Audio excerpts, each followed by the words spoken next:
ورحمۃ اللہ وبرکاتہ۔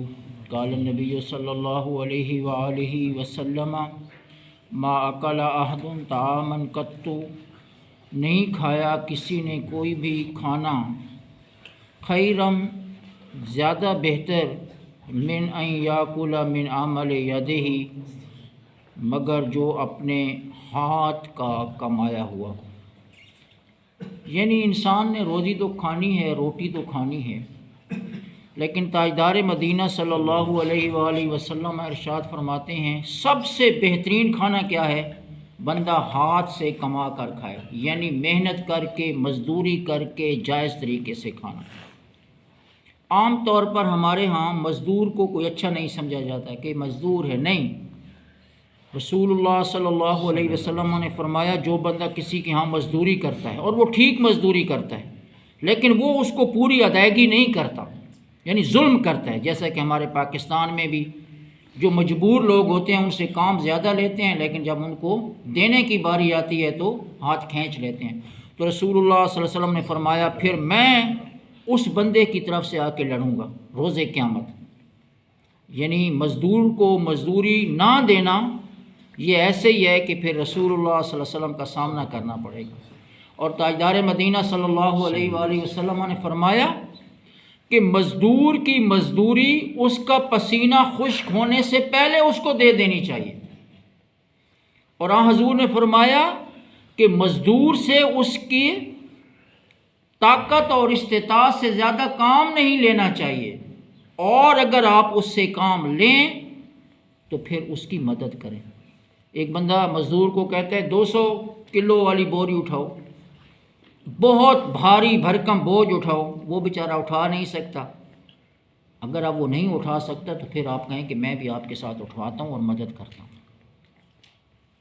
تو لہٰذا مزدور کی مزدوری، ہاتھ کی کمائی، یہ سب سے بہترین کھانا ہے، اور مزدوری کرنے میں کسی قسم کی کوئی ہچکچاہٹ محسوس نہیں کرنی چاہیے۔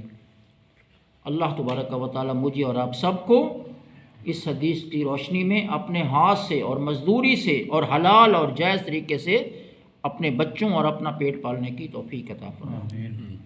اس کے بعد ہم نماز میں کہاں پہنچے ہیں کہ ہم قومے میں کھڑے ہوئے اور ایک بہت ہی پیاری دعا پڑھی، ربنا ولک الحمد حمدا کثیرا طیبا مبارکا فی۔ اس کے بعد ہم نے رکوع کر لیا، قومہ ہو گیا، اب ہم سجدے میں جا رہے ہیں، پھر ہم نے کہنا ہے اللہ اکبر۔ اور رسول اللہ صلی اللہ علیہ وسلم کی صحیح حدیث ہے جو کتب حدیث میں موجود ہے کہ حضور جب نماز شروع کرتے تھے، جب رکوع میں جاتے تھے، جب رکوع سے اٹھتے تھے، تو رسول اللہ صلی اللہ علیہ وسلم کیا کیا کرتے تھے؟ اپنے دونوں ہاتھوں کو اٹھایا کرتے تھے۔ اب ہم سجدے میں چلے گئے، اللہ اکبر کہہ کے تو ہم نے پڑھنی ہے 3 دفعہ کم از کم، سبحان ربی الاعلیٰ، پاک ہے میرا پروردگار جو سب سے اعلیٰ ہے۔ سبحان ربی الاعلیٰ، پاک ہے میرا پروردگار جو سب سے اعلیٰ ہے، پاک ہے میرا پروردگار جو سب سے اعلیٰ ہے۔ اس کے بعد پاکستان میں اور بڑی معذرت کے ساتھ میاں والی میں 2 سجدوں کے درمیان بالکل نہیں بیٹھا جاتا، سپیڈ کے ساتھ ہم اگلے سجدے میں چلے جاتے ہیں۔ حضور سے دعائیں ثابت ہیں، صرف ایک دعا ہم یاد کر لیں، رب اغفر لی، اے میرے پروردگار مجھے معاف کر دے، رب اغفر لی، اے میرے پروردگار مجھے بخش دے، رب اغفر لی، اے میرے پروردگار مجھے بخش دے۔ 3 دفعہ جب میں اور آپ یہ دعا پڑھیں گے، کب؟ 2 سجدوں کے درمیان، تو انشاءاللہ ہمارا تھوڑا سا ٹائم بھی گزر جائے گا، اور یہ جو ہمیں سپیڈیں لگی ہوتی ہیں کہ تیزی سے سجدے پہ سجدہ کرنا ہے، اس میں تھوڑا سا ایک وقفہ بھی آ جائے گا۔ اس کے بعد ہم انشاءاللہ تشہد میں بیٹھیں گے اور وہاں بھی پوری کی پوری نماز انشاءاللہ ترجمے کے ساتھ پڑھیں گے۔ اللہ مجھے اور آپ کو عمل کی توفیق عطا فرمائے۔ وآخر دعوانا الحمدللہ رب العالمین، والسلام علیکم ورحمۃ اللہ وبرکاتہ۔